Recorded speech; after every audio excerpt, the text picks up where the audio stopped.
La nation Panga. Tome 1. Première partie. La connaissance des ancêtres. Épisode 1.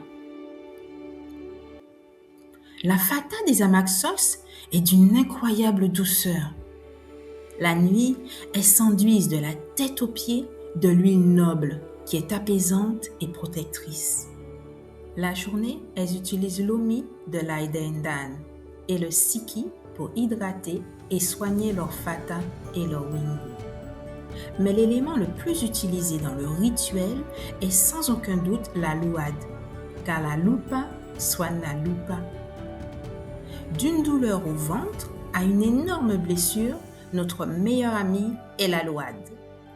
Les Amaxos boivent l'omi de la louad pour la santé de leurs organes internes, appliquent un cataplasme d'argile sur leur ventre en cas de douleur et des pansements d'argile sur leurs blessures. Un trou dans une main causé par la perforation d'un objet acéré est soigné par la louad en quelques semaines, sans séquelles ni d'affreuses cicatrices. Nos mères premières utilisent aussi beaucoup la vapeur pour la toilette, pour évacuer les toxines de leur peau, mais aussi pour le soin des organes génitaux, sans compter les autres types de rituels liés à cette vapeur. Toute cette médecine est transmise soigneusement au Boka, au Logbo, et je me ferai un devoir de la graver pour les générations suivantes. Nous les Akili, étant issus de la lupa, nous sommes de la pigmentation du sol, allant de la mala lupa pongo à la lupa koklat. Lupa sisun, telle est la fatamala des Amaxos. Pour autant, la fatamala n'est pas une notion que nous employons entre nous. Les Inukuri ne s'inquiètent pas de la mala de leur partenaire. La mala wata complète le reste des malas des Akili. Les cas de wata apparaîtront bien tardivement dans le cours de la vie et sont peu nombreux. Leur mala est considéré comme lié à l'astre de la nuit dénommé wata plutôt qu'à celle de la panga, d'où le nom de leur fatamala sans le lupa devant le wata.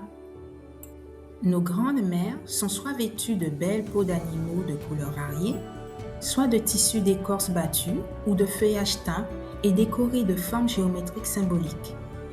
Les tenues en peau de léopard accompagnent le savoir, le sacré, l'autorité.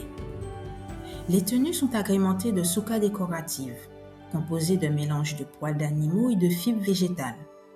Les tresses sont alors positionnées au niveau des genoux et du cou. Durant les cérémonies, leurs têtes sont couronnées de coiffes de multiples subas, tandis qu'en temps normal, certaines ne portent qu'un bandeau orné d'une ou deux plumes. Pour le travail, elles font usage de couvre-chefs, mais celles-ci sont alors coniques et faites de paille et de cuir. Si elles acceptent certaines fois de couvrir leur tête, par contre, elles se refusent à perdre le contact avec la lupa et donc avec la moyo. Ainsi, alors que dans certaines circonstances, nous chaussons des sandales faites en peau de vache ou en bois, elles ne marchent que pieds nus. Cela est dans le but de faire fonctionner au mieux les énergies du corps. Elles n'ont donc jamais de douleur aux pieds ou aux jambes. Les Amaxos sont immensément grandes par rapport à leurs sœurs, les Nyan, et à leurs descendantes. Elles atteignent largement la laki des Twing. Les Nyan, qui sont de très petite taille, sont considérées comme les reines des forêts et du monde souterrain. On en oublierait presque que les Nyan forment tout avec les Amaxos. Les Amaxos ont un corps massif et robuste. Certaines ont une poitrine développée et d'autres non. Elles sont hermaphrodites. Elles possèdent les deux fractions importantes de la vie, la polarité féminine, le plus, et la polarité masculine, le moins. Elles sont complètes. Elles ont deux polarités visibles, contrairement à moi et à d'autres de ma génération. Dans le ventre de nos nouvelles mères, nous sommes toutes avant tout femmes, avec l'organe féminin. Ensuite, au fur et à mesure de la croissance du bébé, certaines développent les deux parties physiques, d'autres voient l'organe féminin se transformer et descendent vers le sol pour la polarité négative. Moi, ma partie physique masculine est atrophiée. Elle est là, mais c'est juste un petit bout. Je suis donc une femme Soxa. Ainsi, au commencement étaient les Amaxox. D'elles naquirent les Soxa et les Ixos et d'autres Amaxox secondaires. Les Soxa et les Ixox, n'étant pas des êtres complets, ils s'attacheront à leur part manquante pour ne devenir qu'une seule chair. Les Amaxos comme ma mère ont une grande longévité. Elles vivent en moyenne 1000 nako et elles procréent entre l'âge de 60 nako et 180 nako. Nos ancêtres parlent en termes concrets et logiques. Les distances du temps et de l'espace sont facilement compréhensibles pour les non-initiés. Ainsi, la faux est liée aux périodes essentielles de la Moyo, que sont les nako. Il existe donc 3 grandes nako, à savoir l'Aku, la Ola et l'Ikore. Chaque saison étant décomposée en 4 wata, un mois étant découpé en 4 wiki, de 7 rana chacune, avec 24 wakati par jour.